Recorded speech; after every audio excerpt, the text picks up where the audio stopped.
कभी कभी लगता है कि कुछ चीजें विज्ञान का चोला ओढ़ लेती हैं। मतलब दिखती विज्ञान जैसी हैं, बातें विज्ञान जैसी करती हैं, पर अंदर से खोखली होती हैं। हम्म, क्या ऐसा मुमकिन है? बिल्कुल मुमकिन है। और इसी धोखे को महान वैज्ञानिक रिचर्ड फाइनमैन ने एक बड़ा मजेदार नाम दिया था, cargo cult science. Cargo cult science. हाँ, और आज हम माइकल हेनलॉन के एक लेख के जरिए इसी विचार की गहराई में उतरेंगे। ये लेख फाइनमैन के 1974 के एक बहुत मशहूर भाषण पर आधारित है। हाँ, और मुझे लगता है कि हम सिर्फ होम्योपैथी या क्रिस्टल हीलिंग जैसे मतलब जो घिसे पिटे उदाहरण है उन पर नहीं रोकेंगे। नहीं, बिल्कुल नहीं। हम विज्ञान के अंदर झांक कर कुछ ऐसे हैरान करने वाले किस्से देखेंगे जहां वैज्ञानिकों ने ही अनजाने में खुद को धोखा दे दिया। ये एक तरह से विज्ञान की अपनी अंधेरी गलियों की सैर होगी। चलिए शुरू करते हैं। जरूर। कार्गो कल्ट साइंस का आइडिया हमें ये याद दिलाता है कि विज्ञान सिर्फ लैब कोट पहनना या मुश्किल समीकरण लिखने का नाम नहीं है। इसके इसके मूल में एक खास तरह की ईमानदारी है। एक ईमानदारी किस तरह की? फाइनमैन कहते थे कि ये एक ऐसी ईमानदारी है जिसमें आप खुद को मूर्ख ना बनाने की पूरी कोशिश करते हैं। और आप जानते हैं कि खुद को मूर्ख बनाना दुनिया में सबसे आसान काम है। ये कार्गो कल्ट नाम ही बड़ा अजीब है। ये आया कहाँ से? इसकी कोई कहानी होगी? हाँ, और कहानी बहुत दिलचस्प है। ये बात है दूसरे विश्व युद्ध के दौरान की।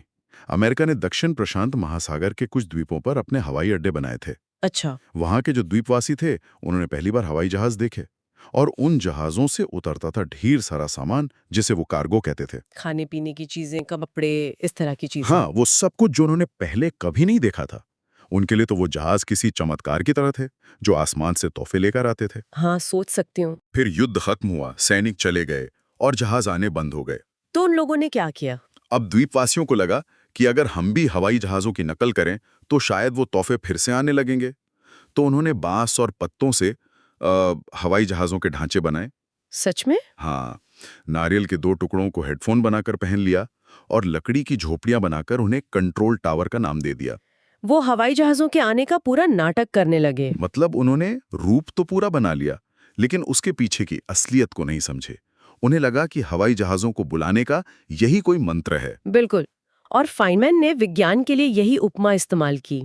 कार्गो कल्ट साइंस वो विज्ञान है जिसने वैज्ञानिक होने का सारा रूप धर लिया है। जैसे कि एक्सपेरिमेंट हो रहे हैं, डेटा इकट्ठा हो रहा है। हाँ, ग्राफ बन रहे हैं। लेकिन वो सबसे जरूरी चीज यानी वैज्ञानिक सत्यनिष्ठा गायब है।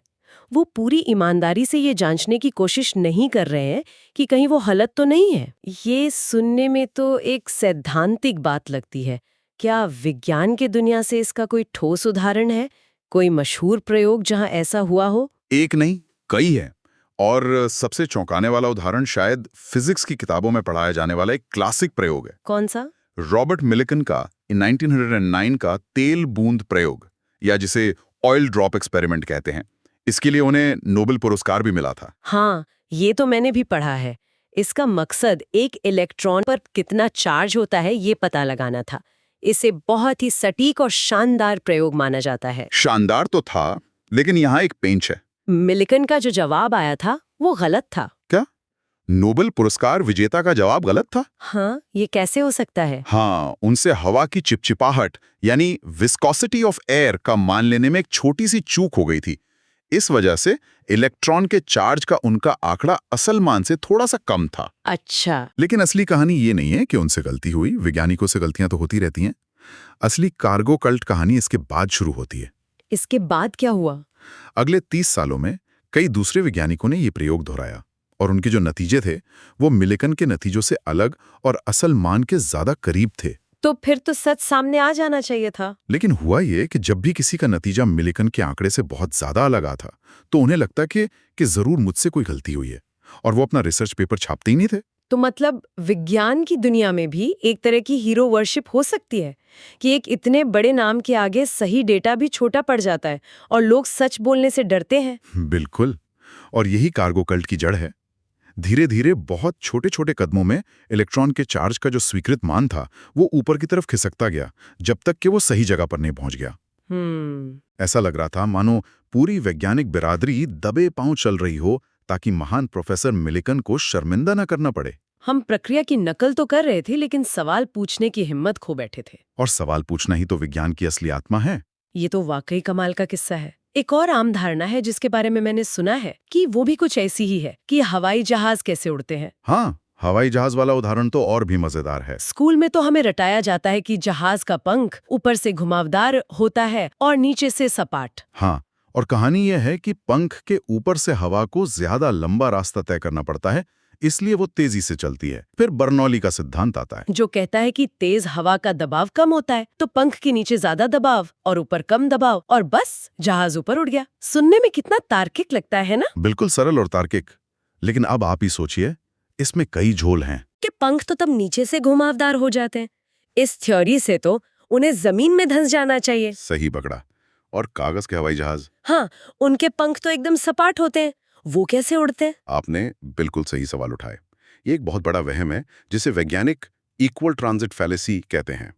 इसके पीछे सोच ये है कि हवा के जो कण पंख के ऊपर और नीचे से गुजरते हैं, उन्हें एक ही समय पर पंख के दूसरे छोर पर मिलना होता है, जैसे जैसे उनकी कोई रेस लगी हो। अच्छा, लेकिन ऐसा क्यों होगा? इस बात का कोई वैज्ञानिक आधार नहीं है।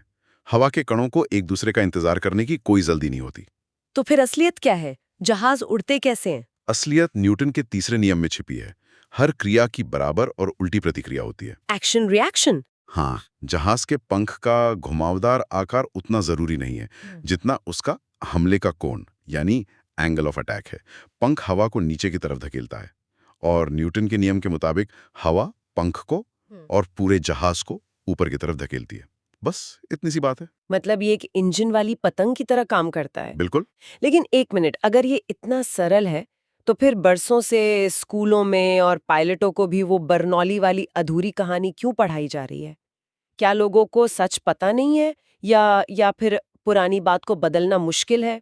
शायद दोनों ही बातें हैं। देखिए, बर्नौली का सिद्धांत गलत नहीं है, लेकिन यहाँ उसे लगाने का तरीका गलत है। वो जो अधूरी कहानी है वो सरल है, समझने में आसान है, इसलिए वो चली आ रही है। ये भी एक तरह का बौद्धिक कार्गो कल्ट है। हाँ। हम एक आसान लगने वाली कहानी को दोहराते रहते हैं बिना ये सवाल किए कि क्या ये पूरी सच्चाई है। बिल्कुल। और इसी से जुड़ी एक और बात, फाइनमैन में अपने भाषण में एक और बड़ी समस्या का जिक्र किया था, पहले हो चुके प्रयोगों को दोहराने से कतराना। हाँ, कॉर्नेल यूनिवर्सिटी वाला किस्सा। हाँ, उन्होंने बताया कि वहां मनोविज्ञान की एक छात्रा एक प्रयोग करना चाहती थी। उसने अपने प्रोफेसर से कहा कि पहले वो किसी और के पुराने प्रयोग को अपनी लैब में दोहराएगी, ताकि ये पक्का हो जाए कि वो सही नतीजे दे रहा है, और फिर उसमें एक नया बदलाव करके देखेगी कि क्या फर्क पड़ता है। ये तो बहुत सही तरीका है। बिल्कुल सही तरीका है। पहले ये तो देख लो कि आपकी मशीनें ठीक से काम कर रही हैं या नहीं। लेकिन प्रोफेसर ने क्या कहा? यही तो अजीब बात है। प्रोफेसर ने उसे ऐसा करने से मना कर दिया। मना कर दिया? क्यों? विज्ञान में तो दोहराना ही सबसे जरूरी होता है। उस प्रोफेसर के लिए विज्ञान कुछ नया खोजने का नाम था, ना कि पुरानी खोज को पक्का करने का। उन्होंने कहा, यह समय की बर्बादी है क्योंकि यह प्रयोग पहले ही हो चुका है, कुछ नया खोजो। लेकिन फाइनमैन का सवाल तो सही था। अगर आप जानते ही नहीं कि पुराना प्रयोग आपकी लैब में काम करता है या नहीं, तो आप अपने नए प्रयोग के नतीजों पर भरोसा कैसे करेंगे? यही तो बात है। और इसी से जुड़ा एक और शानदार उदाहरण है जो इस बात को और साफ करता है। 1937 में मिस्टर यंग नाम के एक रिसर्चर ने चूहों पर प्रयोग किया। चूहों पर? हाँ, वो जानना चाहते थे कि चूहे भूल-भुलैया में सही दरवाजा कैसे ढूंढ लेते हैं। उन्होंने एक-एक करके हर सुराग को खत्म करने की ठानी। अच्छा, ये जासूसी जैसा लग रहा है। उन्होंने क्या-क्या किया? पहले उन्होंने सोचा कि शायद चूहे दरवाजों का रंग देखकर पहचानते हैं, तो उन्होंने सारे दरवाजों को एक जैसा पेंट कर दिया। पर चूहे फिर भी सही दरवाजा ढूंढ रहे थे। हाँ, फिर उन्हें लगा कि शायद खाने की गंध से पता चलता है, तो उन्होंने हर दरवाजे के पीछे केमिकल रख दिए ताकि गंध एक जैसी हो जाए। चूहे तब भी नहीं भटके। उन्होंने लाइट बंद कर दी, भूल-भुलैया के ऊपर ढक्कन लगा दिया, हर कोशिश कर ली। और आखिर में क्या निकला? चूहे जादूगर थे क्या? जादूगर नहीं, पर बहुत होशियार थे। यंग ने पाया कि चूहे फर्श पर अपने पंजों की आवाज से दरवाजा पहचान रहे थे। क्या? आवाज से? हाँ, हर दरवाजे के सामने के फर्श की बनावट थोड़ी अलग थी, जिससे अलग आवाज आती थी। इस सुराख को खत्म करने के लिए यंग को पूरी भूल-भुलैया को रेत की एक मोटी परत पर रखना पड़ा, तब जाकर चूहे भटके। वाह, ये तो खुद में एक बहुत बड़ी खोज है। मतलब यम ने ये खोज लिया कि चूहों पर एक साफ सुथरा प्रयोग करने के लिए आपको किन-किन बातों का ध्यान रखना पड़ता है? ठीक यही। उनका प्रयोग इस बारे में कम था कि चूहे क्या करते हैं, और इस बारे में ज्यादा था कि एक अच्छा प्रयोग कैसे किया जाता है। लेकिन दुख की बात क्या है? क्या? अगले कई सालों तक चूहों पर भूल भुलैया वाले जितने भी प्रयोग हुए, उनमें से किसी ने भी यंग के तरीके का जिक्र तक नहीं किया। किसी ने अपनी भूल भुलैया को रेत पर नहीं रखा। मतलब उन्होंने यंग की इतनी मेहनत और गहरी खोज को पूरी तरह नजरअंदाज कर दिया।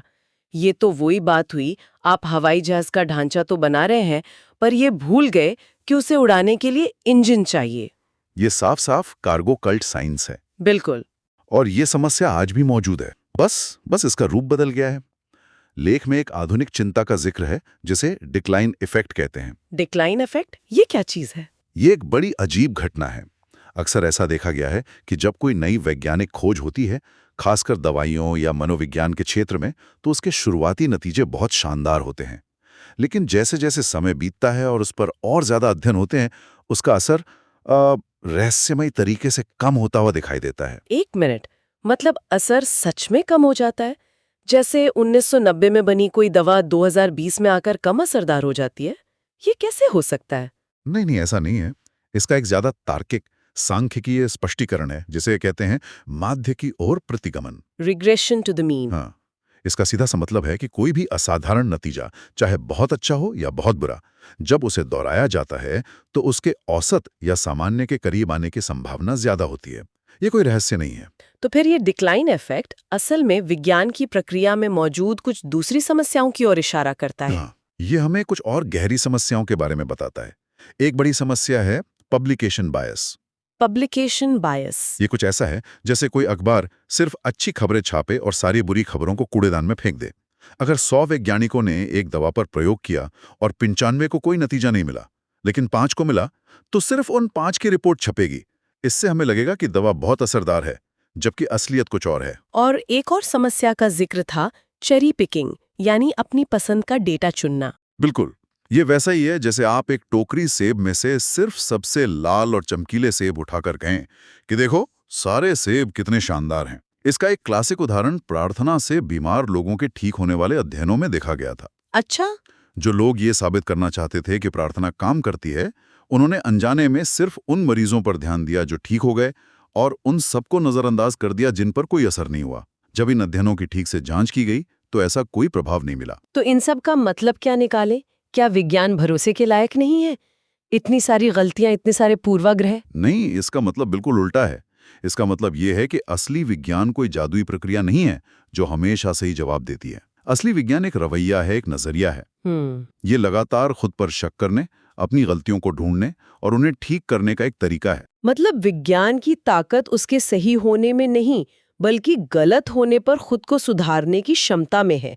यह हर चीज पर सवाल उठाने, पुरानी धारणाओं को चुनौती देने और सबसे बढ़कर खुद को गलत साबित करने के लिए हमेशा तैयार रहने का रवैया है। बिल्कुल सही। हमें होम्योपैथी जैसे छद्म विज्ञान से तो सावधान रहना ही है, लेकिन साथ ही विज्ञान के अंदर चल रहे कार्गो कल्ट से भी बचना है। लेख का अंतिम संदेश यही है कि हमें किसी की बात को सिर्फ इसलिए नहीं मान लेना चाहिए क्योंकि वो किसी बड़े वैज्ञानिक ने कही है या वो दशकों से किताबों में लिखी है। हर दावे को सबूत की कसौटी पर कसना ही होगा। बिल्कुल। और इसी सोच के साथ हम आज की ये चर्चा समाप्त करते हैं, लेकिन सुनने वालों के लिए एक सवाल छोड़ जाते हैं। लेख में एक जगह जिक्र है कि आज भौतिकी की दुनिया में स्ट्रिंग थियरी को लेकर एक तरह का जुनून है। हाँ, कई लोग इसे ही भविष्य का रास्ता मानते हैं, लेकिन कुछ आलोचकों का कहना है कि ऐसा इसलिए है क्योंकि अगर आप इस थियरी पर विश्वास नहीं करते तो आपको रिसर्च के लिए पैसा मिलना मुश्किल हो जाता है। तो सोचने वाली बात यह है कि आज के कौन से माने हुए वैज्ञानिक सिद्धांत जिन्हें हम सच की तरह पढ़ते और पढ़ाते हैं, भविष्य में कहीं कार्गो कल्ट का उदाहरण न बन जाएं।